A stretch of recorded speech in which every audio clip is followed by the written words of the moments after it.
Bill में जो भी प्रावधान है, आर्टिकल 25 से लेकर के 30 तक किसी रिलीजियस बॉडी का जो फ्रीडम है उसमें कोई हस्तक्षेप नहीं किया जा रहा है, ना ही संविधान का किसी भी अनुच्छेद का इसमें उल्लंघन किया गया है। और इसमें हमने जो ब्रॉड बेस किया है, किसी का हक छीनना तो बात छोड़ दीजिए, जिनको हक नहीं मिला है उनको हक देने के लिए ये बिल लाया गया है। इसमें महिलाओं के लिए, बच्चों के लिए और मुसलमान समाज में जो पिछड़े हैं, जिसको आज तक कभी मौका नहीं मिला, जिसको दबा के रखा हुआ है, उनको जगह देने के लिए ये बिल लाया गया है। 1995 का वक्फ अमेंडमेंट एक्ट ये बिल्कुल असक्षम रहा है और जिस पर्पस के लिए एक्ट लाया गया है वो पर्पस सर्व नहीं हो रहे थे और कई गलतियां, कई खामियां इसमें पाया गया है।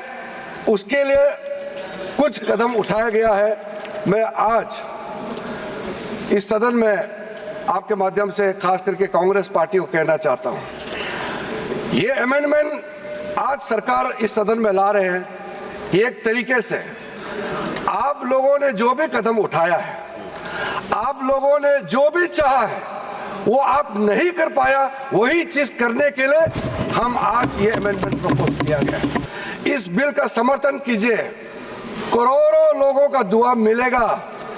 अगर आप विरोध करोगे, चंद लोगों ने पूरा वक्फ बोर्ड को कब्जा करके रखा हुआ है और आम मुसलमान लोगों को जो न्याय इंसाफ नहीं मिला उसको सही करने के लिए ये बिल लाया गया है। इतिहास में दर्ज होगा कि ये बिल को कौन कौन समर्थन किया है और किसने विरोध किया है।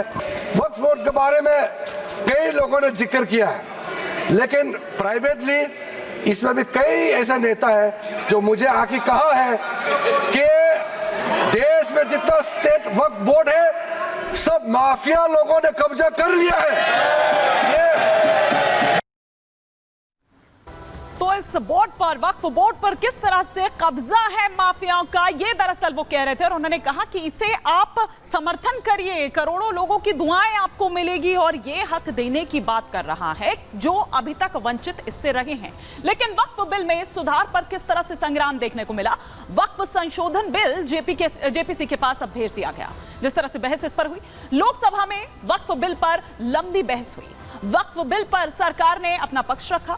वक्फ बिल को लेकर जो जेडीयू और टीडीपी, जो उनकी दो सहयोगी पार्टी है, एनडीए के जो ये सहयोगी हैं एनडीए में, और इनका समर्थन यहां पर साफ तौर पर नजर आया। उन्होंने कहा कि भाई हम जेडीयू का पक्ष अपना रख रहे हैं, ललन सिंह उस वक्त बोल रहे थे, और टीडीपी ने भी इसको समर्थन किया। वक्फ संशोधन बिल पर विपक्ष लेकिन विरोध करता हुआ नजर आया। न केवल इतना बल्कि वो टाइमिंग पर भी सवाल उठाता हुआ नजर आया। लेकिन अब आगे की क्या प्रक्रिया देखें, आइए फटाफट से हम इस पर, हमारे सहयोगी दीपेश बरगले भी हमारे साथ जुड़ रहे हैं, उनसे हम समझने की कोशिश करते हैं कि अब हम इस पर क्या देखें। लेकिन जहां सरकार इस पर बता रही थी कि भाई आप इसको समर्थन करिए, करोड़ों लोगों की दुआएं मिलेगी, और किस तरह से जो वंचित रहे, जिनका कब्जा रहा, इन तमाम चीजों को भी बताते हुए नजर आए। लेकिन विपक्ष को अपना बस वो राग अलाप रहे थे। विपक्ष ने यह कहा कि टाइमिंग भी है, छीन लिया जाएगा, केंद्र सरकार अपने अंडर ले लेगी, फिर राज्य सरकारों का क्या रह जाएगा। अब आगे क्या देखें दीपेश?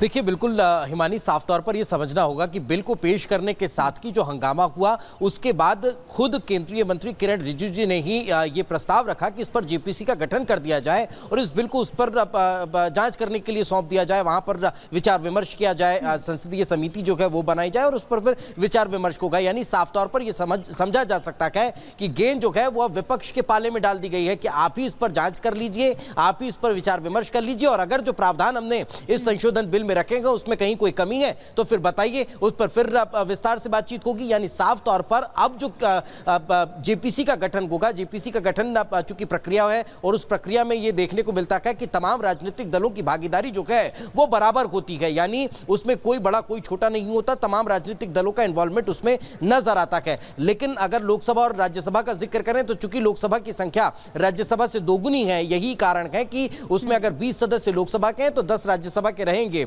और उन 30 से 31 सदस्यों के साथ लोकसभा अध्यक्ष के जो देखरेख में ये जो जेपीसी का गठन होगा और उसके बाद फिर उसमें विचार विमर्श होगा। अब जब विचार विमर्श होगा तो उसमें तमाम पहलुओं पर बातचीत होगी, जिन प्रावधानों को इस बिल में रखा गया है, जिन संशोधन का जिक्र किया जा रहा है, जिस असीमित अधिकार का जिक्र किया जा रहा है, उस पर अंकुश लगाने की बात करेगी तो उन तमाम चीजों पर विचार विमर्श होगा और फिर लगभग चीजों पर विचार विमर्श होगा। और ये समझने की जरूरत है हमारे दर्शकों के लिए भी, हम बता दें कि तीसरा सबसे बड़ा बोर्ड है, अगर हम देखें तो एक रक्षा और एक रेलवे के बाद ये तीसरा सबसे बड़ा बोर्ड है। और जिन असीमित शक्तियों की बात यहां पर दीपेश मेरे सहयोगी भी कर रहे थे, दीपेश आप बने रहिए हमारे साथ, हम लौटेंगे आपके पास, लेकिन इस बीच हम ये भी बता रहे हैं कि वक्फ बोर्ड पर किस तरह की आर पार की स्थिति जो है वो देखने को मिली। बिल के विरोध में कौन कौन रहा हम आपको सिलसिलेवार तरीके से दिखा रहे हैं। देखिए समाजवादी पार्टी, इससे पहले हमने आपको दिखाया कांग्रेस का वो झंडा आप यहां पर देख रहे थे, AIMIM असदुद्दीन ओवैसी ने यहां पर किस तरह से कहा कि दुश्मन हैं, आप दुश्मन मान बैठे हैं। PDP और साथ ही साथ RJD की अगर हम यहां पर बात करें, TMC,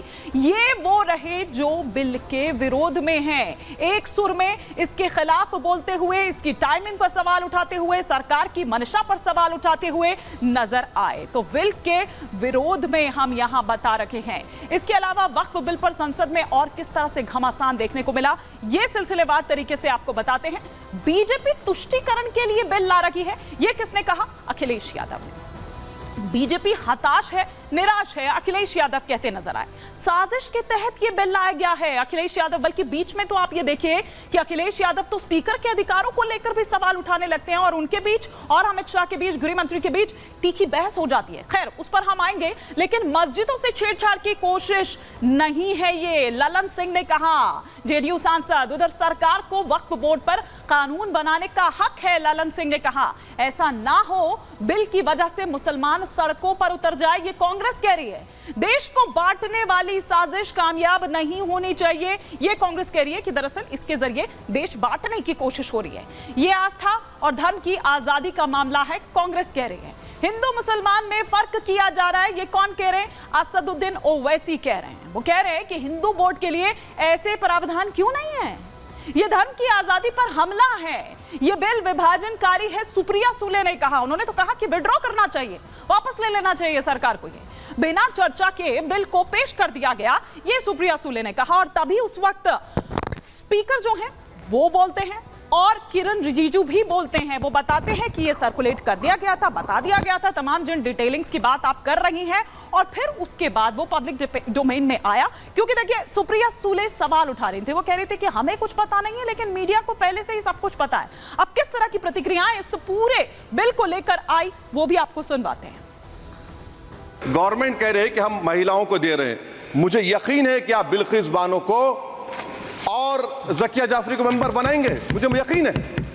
मैं आपसे जानना चाह रहा हूं सर कि ये जो आप बिल ला रहे हैं, आप देश को बांटने का काम कर रहे हैं, जोड़ने का काम नहीं कर रहे हैं। आप दुश्मन हैं मुसलमानों के, उसका सबूत ये बिल है। वक्फ बोर्ड किसी कानून से बना है और कानून से बना हुआ कोई भी संस्था अगर निरंकुश होगा तो उसमें पारदर्शिता लाने के लिए सरकार को हक है, अधिकार है कानून बनाने का। अब ये उसकी तुलना कर रहे हैं, ये तुलना कर रहे हैं मंदिर से, ये मंदिर से कहां उसका मतलब है? कोई धर्म के नाम पर बंटवारा नहीं हो रहा है, ये भ्रम फैलाना चाहते हैं। मैं वक्फ संशोधन विधेयक 2024 को विरोध करता हूं। मान्यवर, हम लोग संविधान की कसम खा करके यहाँ आए और इस संविधान की धज्जियां इस विधेयक के अंदर उड़ाने का काम किया जा रहा है। आर्टिकल 15 के अंदर धर्म, नस्ल, जाति, लिंग, जन्म स्थान के आधार पर भेदभाव करने को, मान्यवर मैं आपकी हंसी को समझ रहा हूं, लेकिन ये बहुत गंभीर और महत्वपूर्ण विषय है। अभी हमारे माननीय सदस्य कह रहे थे कि मंदिर और मस्जिद के मसलों में फर्क नहीं कर पा रहे। मैं बताना चाहता हूं, वक्फ बोर्ड मस्जिदों का प्रबंधन करने का काम करता है। और वक्फ बोर्ड के तहत ही मस्जिदें सारी की सारी आती हैं, और वक्फ बोर्ड की शक्तियों को आप खत्म कर करके डीएम राज ला करके आप वक्फ बोर्ड की प्रॉपर्टियों को खुर्द बुर्द कराने की जो साजिश लोग कर रहे हैं, उन साजिशों को बल देने का काम कर रहे हैं। ये अध्यक्ष महोदय बहुत सोची समझी राजनीति के तहत हो रहा है। अध्यक्ष महोदय, सच्चाई ये है कि भाजपा अपने हताश, निराश, आप तो उस कानून चंद कट्टर समर्थकों के तुष्टीकरण के लिए ये बिल लाने का काम कर रही है। और मैंने अध्यक्ष महोदय सुना है इस लॉबी में कि कुछ अधिकार आपके भी छीने जा रहे हैं, उसके लिए हम लोगों को लड़ना पड़ेगा आपके लिए। अध्यक्ष महोदय, मैं इस बिल का विरोध करता हूं। कोई अध्यक्ष के अधिकार अखिलेश जी सिर्फ विपक्ष के नहीं है, पूरे सदन के हैं। इस तरह की गोलमोल बात आप नहीं कर सकते हो। आप नहीं हो अध्यक्ष के अधिकार के संरक्षक। मुस्लिम के साथ में यह अन्याय क्यों है? और सुन लीजिए सर मैं आपकी तवज्जो के चाहता हूं, दुनिया का सबसे पहला वक़फ़ खाने काबा मक्के में है। क्या हम उसके ऊपर भी सवाल उठाएंगे कि वहां पर भी हमारा कोई हिंदू भाई हो? हम अपने वकार को, अपनी इज्जत को, अपने मुल्क की, अपने शान को, अपने संविधान को खुद अपने पैरों तले रौंद रहे हैं। और वक़फ़ एक मुसलमानों का मजहबी अमल है, एक मजहबी फरीजा है। इससे उनको महरूम कॉन्स्टिट्यूशन के जरिए से भी कोई ताकत नहीं कर सकती। सर, ये हम बहुत बड़ी गलती करने जा रहे हैं, जिसका खुमियाजा हमें अभी नहीं सदियों तक हम भुगतते रहेंगे। वक्फ अमेंडमेंट एक्ट पार्लियामेंट में लाने का काम किया है। सभी लोग और खास करके मुस्लिम समाज के लोग इसका तहे दिल से स्वागत करते हैं। ये एक pro good governance, pro transparency, pro women, pro participation, pro inclusivity और प्रो पुअर मुस्लिम कदम है। ये एंटी लैंड ग्रैबिंग, ये एंटी लैंड माफिया और एंटी करप्शन है। इसीलिए हम इसका स्वागत करते हैं।